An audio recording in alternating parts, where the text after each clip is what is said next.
The morning of the 19th of February in 1945 brought something to the volcanic shores of Iwo Jima that would change everything about how soldiers fought underground enemies.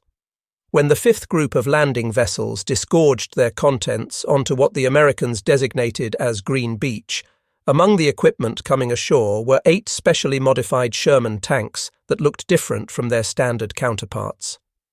The Marines who saw them immediately understood what they were dealing with and started calling them Zippo tanks, naming them after those dependable pocket lighters everyone carried. The Japanese soldiers dug into the island's interior would soon develop their own terminology for these machines, calling them fire chariots in their native tongue. Split between 2 battalions, the 4th and 5th tank units each received 4 of these converted vehicles, and what these machines could do seemed almost impossible. Under the right circumstances, they could send burning liquid flying through the air for distances approaching 400 feet, reaching into defensive positions that conventional weapons simply could not touch. What transpired over the following weeks wasn't merely a new tactical approach, but rather a complete mental breakdown for the Japanese troops who had dedicated months to constructing what they genuinely believed were impregnable defensive works. The transformation of Japanese defensive thinking had commenced after Saipan fell to American forces in the middle of 1944. The officer in charge of defending Iwo Jima, a lieutenant general named Tadamichi Kuribayashi, had made a careful study of every American amphibious operation going back to the bloody mess at Tarawa.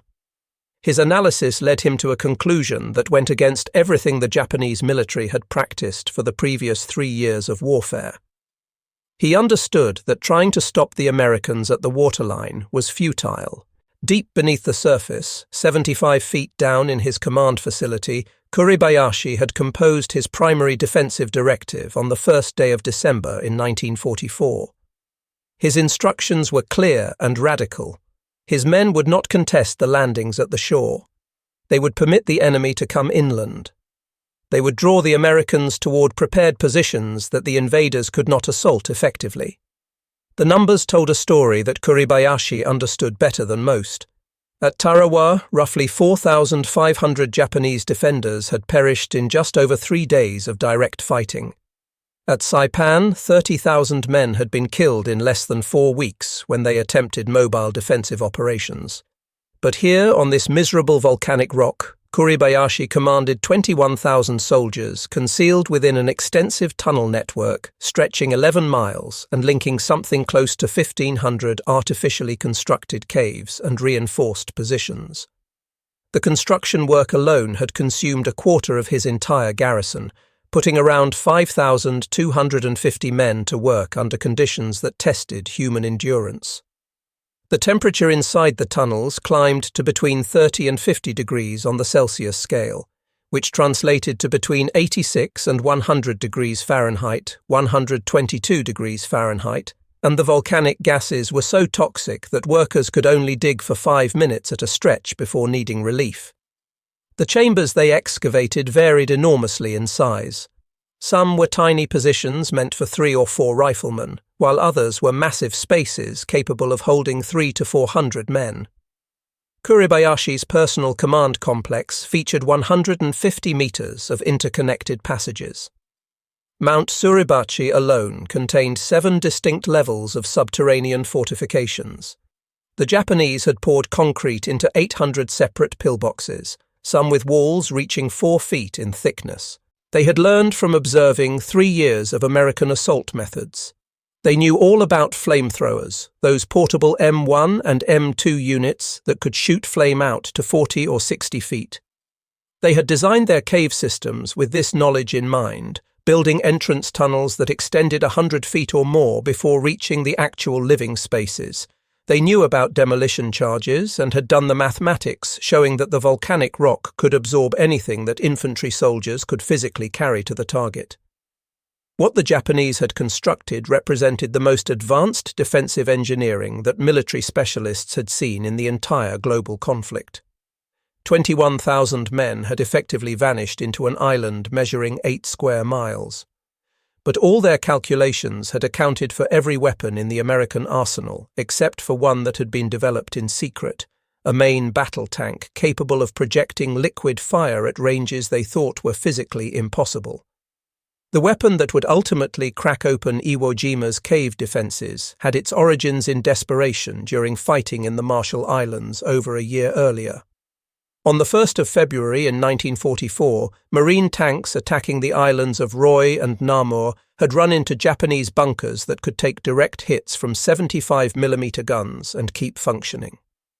The answer emerged through cooperative work between the construction battalions known as Seabees and the military's chemical warfare specialists.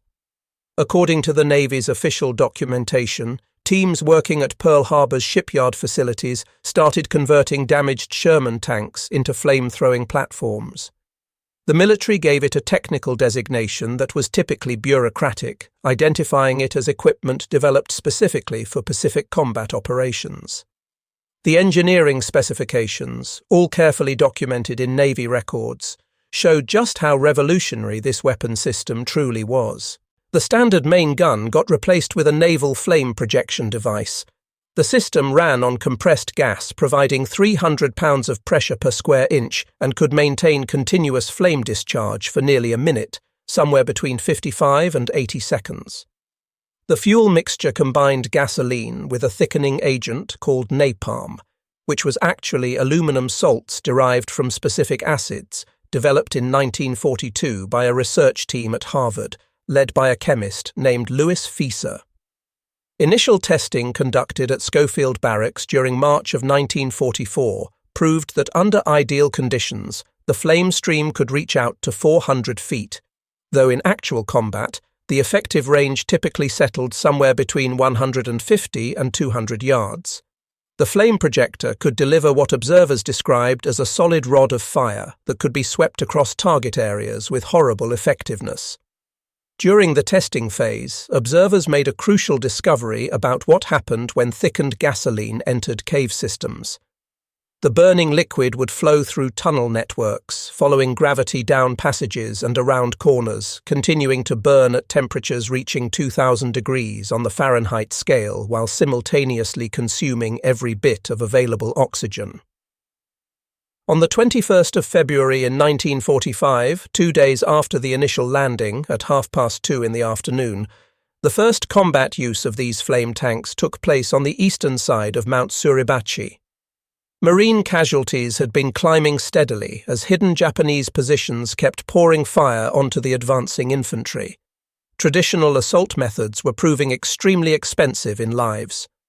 According to the records kept by the 5th Tank Battalion, the flame tank they had designated with the name Satan moved forward to approximately 150 yards from suspected cave locations. At 37 minutes past 2 in the afternoon, the flame gunner activated the projection system. The official reports written after the action described what happened next. Streams of burning liquid held together for hundreds of feet before splashing against the mountainside and flowing into the cave openings. The napalm-thickened fuel ran down the entrance tunnels, going around the defensive angles that had been specifically designed to stop conventional weapons, pooling in low spots and continuing to burn.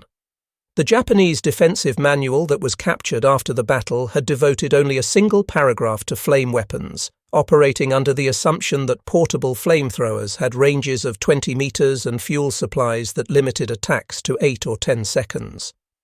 The flame tanks carried vastly larger fuel quantities and could deliver sustained streams for over a minute. The physics of what happened inside those caves was documented in detail by the Chemical Warfare Service. The flame projector was delivering gallons of thickened fuel every second at 300 pounds per square inch of pressure. When this entered a cave system, multiple lethal effects occurred simultaneously. Direct contact with fuel burning at 2,000 degrees Fahrenheit caused immediate death. The radiant heat alone could cause third-degree burns at substantial distances from the actual flame. Complete oxygen depletion happened within seconds in enclosed spaces. Carbon monoxide concentrations reached lethal levels almost instantly. The thermal expansion of the rock itself could trigger structural collapse. A single sustained burst could create conditions incompatible with human survival throughout entire interconnected cave complexes.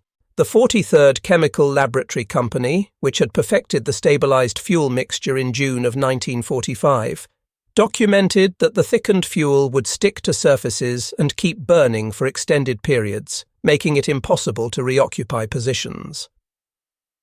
On the 23rd of February in 1945, 4 days after the landing, the final assault on Mount Suribachi took place.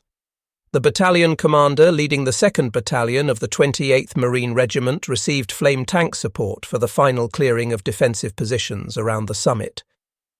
The tactical procedure had been refined through the previous days of combat. Move the flame tanks to between 150 and 200 yards from target caves. Suppress any visible positions with conventional gunfire. Hit the caves with flame for 30 to 40 seconds. Pull back and wait for secondary explosions when stored ammunition detonated from the heat. The after-action report from the 28th Marines documented the results from February 23rd. 47 cave positions were neutralized. American casualties numbered 3 wounded. Enemy killed was estimated at 800. This represented a complete reversal of the expected casualty ratios when fighting for caves. Communications intercepts that were decoded by the Pacific Fleet radio intelligence units documented Japanese command transmissions that revealed how unprepared they were for this weapon. On February 22nd at 8 in the morning, they requested immediate countermeasures for enemy flame tanks. At 2:30 that afternoon, all units were told flame tanks were priority targets. On February 23rd at 6 in the morning, evacuation of forward caves was authorized when flame tanks approached. At 6 in the evening that same day, the Suribachi garrison requested permission to conduct a final suicide charge because they could not maintain their positions against flame weapons. Combat operations drove immediate modifications in the field that were documented by the Construction Battalion maintenance units. Initial problems included fuel mixture adjustments needed for cold morning temperatures and ignition system failures caused by volcanic dust getting into the mechanisms. Solutions included installing backup electric ignition systems and welding additional armor plates to protect against damage from volcanic rock fragments.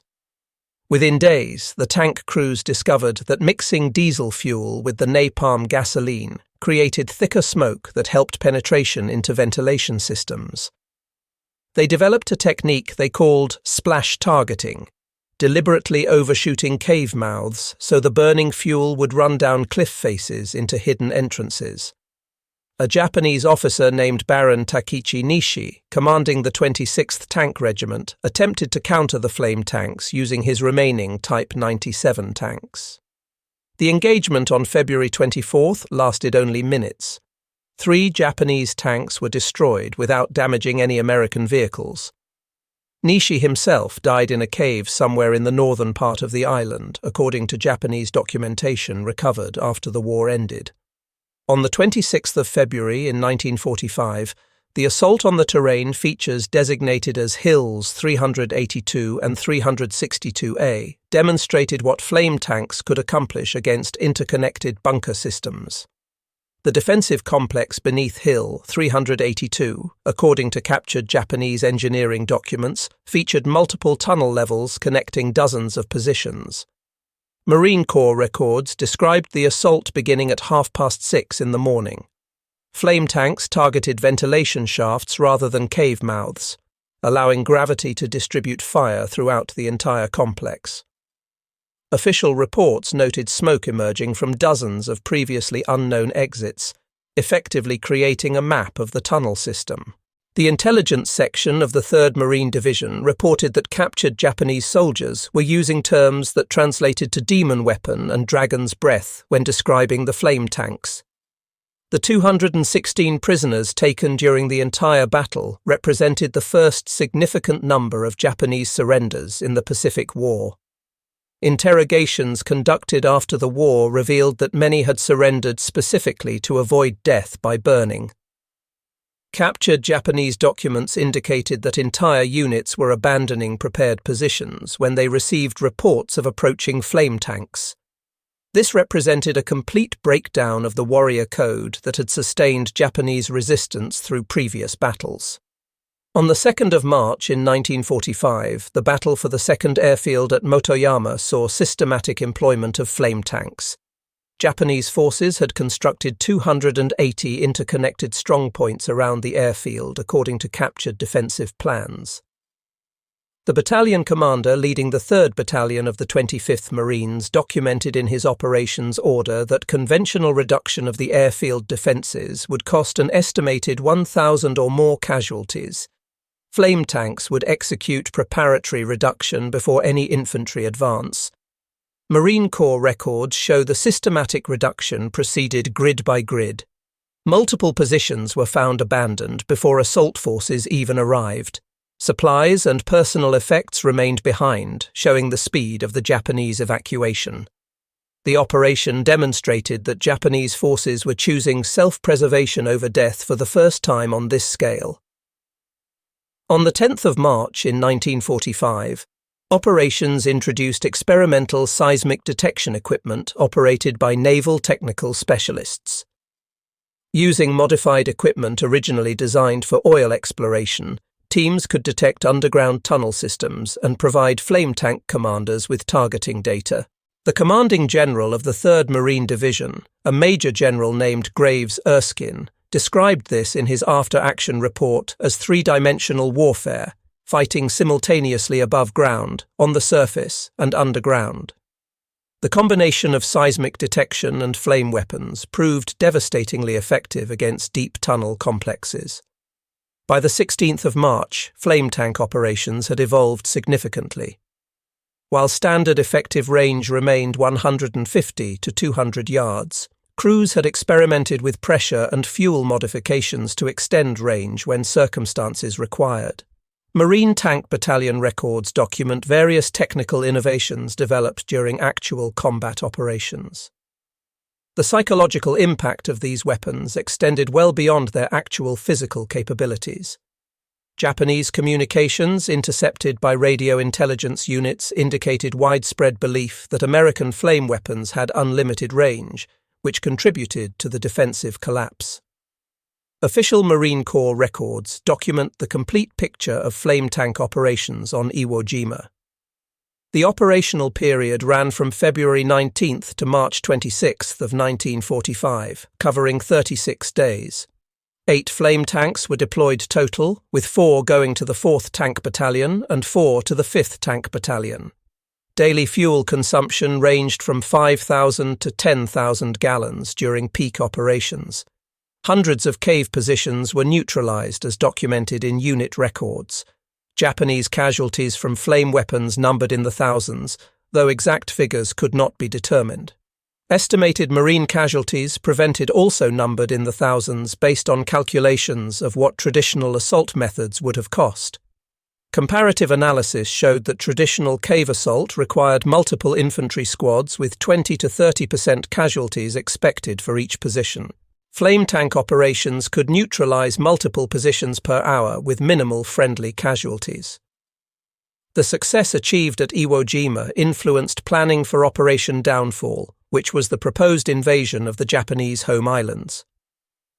Joint Chiefs of Staff documents indicate that planners requested massive flame tank production based on the Iwo Jima results.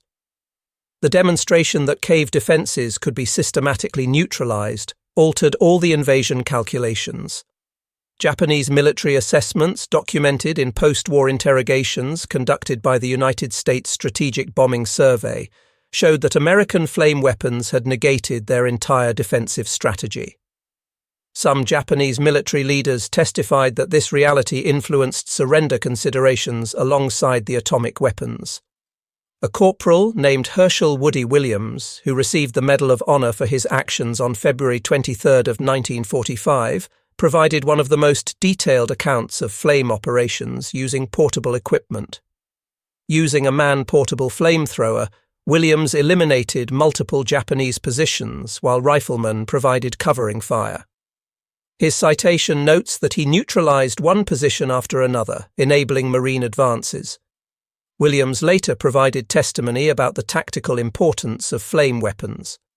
He said the Japanese had built these positions to withstand everything in the American arsenal, but fire goes where bullets cannot reach. It finds every space and every corner. One flame tank could accomplish what would otherwise cost dozens of men. Marine tank crews documented the psychological burden of operating flame weapons.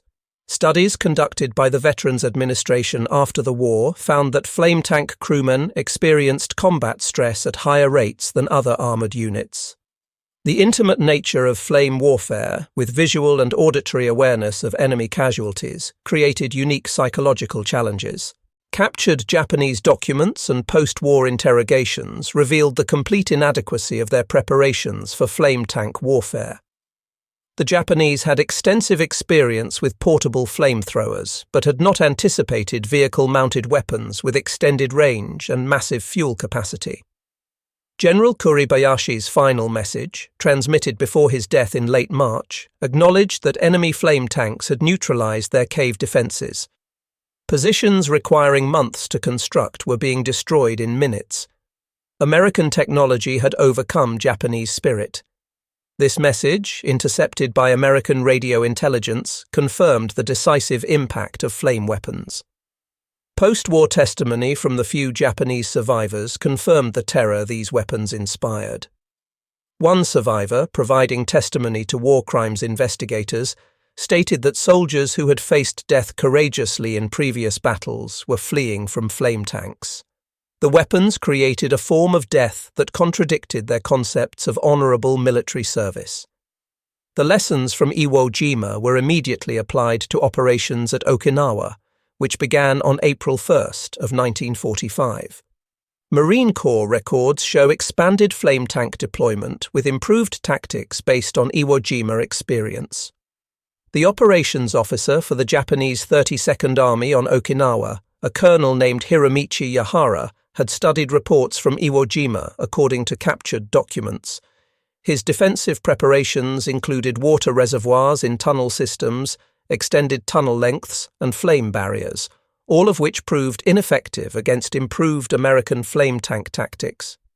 Marine units on Okinawa received enhanced flame tank support with specialized fuel supply infrastructure. The 713th Flamethrower Tank Battalion, specially created for the Okinawa operations, documented even more effective employment than had been achieved at Iwo Jima. The flame tank operations represented massive industrial support requirements beyond just the weapons themselves. Navy construction battalions built fuel storage and mixing facilities even during ongoing combat operations. By the end of the battle, the infrastructure included underground fuel storage tanks, mixing stations for napalm preparation, miles of fuel distribution pipeline, and forward resupply points positioned close to the fighting. The Chemical Warfare Service documented that operations required daily delivery of thousands of gallons of fuel components. The entire supply chain, from stateside chemical plants producing napalm compounds to frontline fuel mixing operations, demonstrated American industrial capacity that Japanese forces could not hope to match. Medical records from Navy hospital ships documented the unique casualties created by flame weapons. Burns, smoke inhalation, and carbon monoxide poisoning required specialized treatment protocols. The hospital ship Samaritan reported treating both American and Japanese burn casualties, though Japanese soldiers initially resisted treatment, believing they had dishonored themselves by surviving. International Red Cross representatives, who were permitted to inspect prisoner-of-war facilities, documented that captured Japanese soldiers expressed particular fear of flame weapons. This contributed to the unprecedented number of surrenders compared to previous Pacific battles. The flame tank innovations achieved at Iwo Jima influenced military development for decades afterward.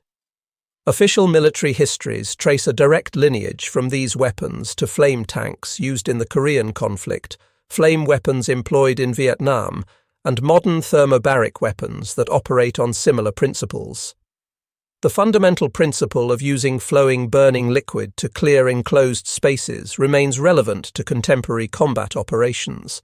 Current military doctrine for tunnel and cave warfare still references lessons learned from Iwo Jima flame tank operations. The United States Marine Corps official history states that the development of the flame-throwing tank represented one of the most significant American technical innovations in the Pacific conflict.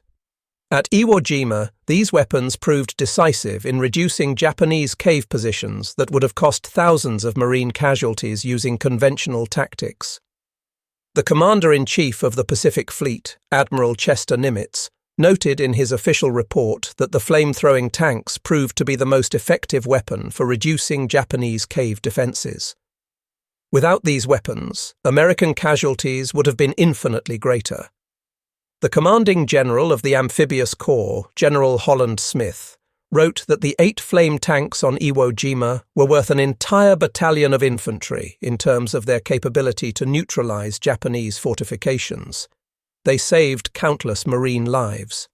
While flame tanks dramatically reduced American casualties, they created unique moral challenges that were documented in military chaplain reports. Marines struggled with the nature of the weapon even while recognizing its necessity. Military chaplains reported increased requests for counseling from flame tank crews compared to other units. The Japanese perspective, documented through post-war testimony and captured documents, reveals the complete collapse of their defensive strategy. Forces that had been psychologically prepared to die in conventional combat found themselves fleeing from a form of death they had never anticipated. This psychological defeat preceded and enabled the physical defeat. Military legal reviews conducted during and after the war confirmed that flame weapons were legal under international law. The weapons were not specifically prohibited by the Geneva or Hague Conventions. Their use against military fortifications was considered legitimate under the laws of war as understood in 1945. Post-war war crimes trials did not prosecute flame weapon use by either side.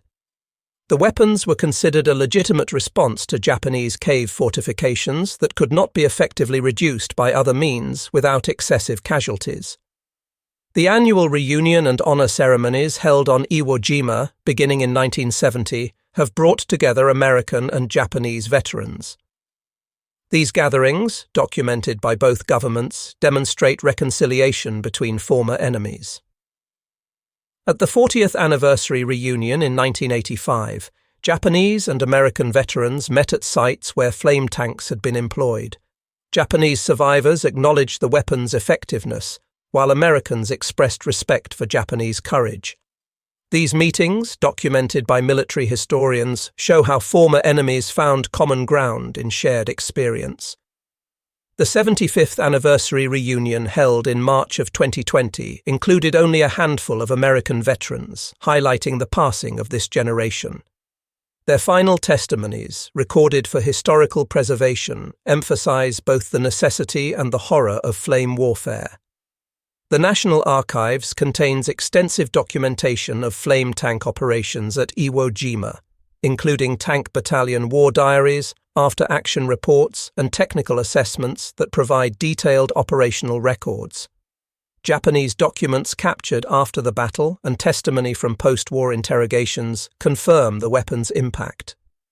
The Marine Corps History Division maintains official records documenting that flame tanks fundamentally changed cave warfare tactics.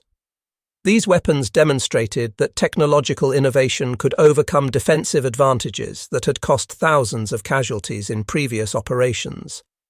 Photographic evidence from combat photographers shows flame tanks in action, their streams of fire reaching toward Japanese positions. Film footage, now preserved in military archives, captures the weapon's devastating effectiveness against cave fortifications. The deployment of 8 flame tanks to Iwo Jima represented more than just tactical innovation.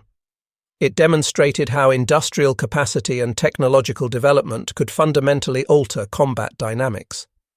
These weapons negated the defensive advantages that Japanese forces had spent months creating. The streams of liquid fire that could reach up to 400 feet under optimal conditions did not just clear caves. They cleared away illusions about the nature of modern industrial warfare. Japanese forces that had prepared for conventional assault found themselves facing a weapon that flowed through their defenses as inevitably as American victory flowed from industrial superiority. The Japanese troops who fled their caves when confronted by flame tanks made rational decisions when facing a technology that rendered their fortifications into death traps. Their careful preparations, based on traditional combat expectations, proved worthless against liquid fire that followed gravity through every tunnel and consumed oxygen from every chamber. The flame tanks saved thousands of American lives by avoiding the casualties that cave-by-cave fighting would have required. They also inflicted a form of death that haunted those who employed them and terrified those who faced them.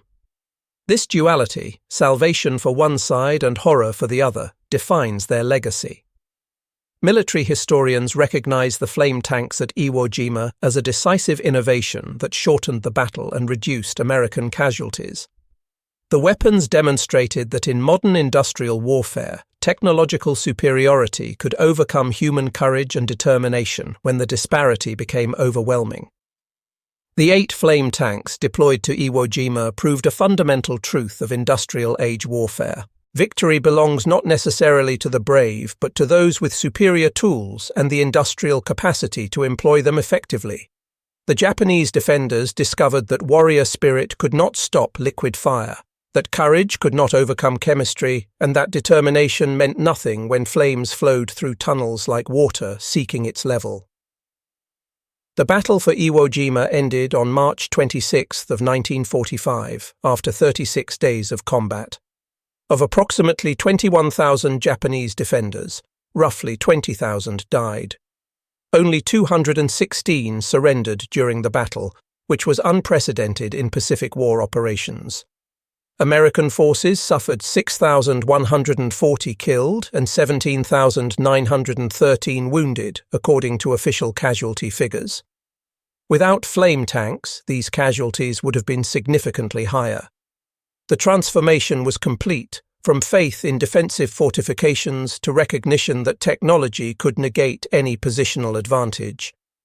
The flame tanks had demonstrated that in the arithmetic of modern war, industrial capacity multiplied by technological innovation equals victory, regardless of human courage on the other side of the equation. Today, Iwo Jima, now returned to its Japanese name of Iwoto, stands as a monument to the price of victory in modern warfare. The caves that once sheltered Japanese defenders remain, some still showing scorch marks from flame tank operations conducted 8 decades ago. They serve as permanent testimony to the moment when liquid fire transformed the nature of cave warfare and demonstrated the decisive power of industrial might in modern combat. The lessons learned from those 8 flame tanks continue to influence military thinking about how to fight enemies in fortified positions.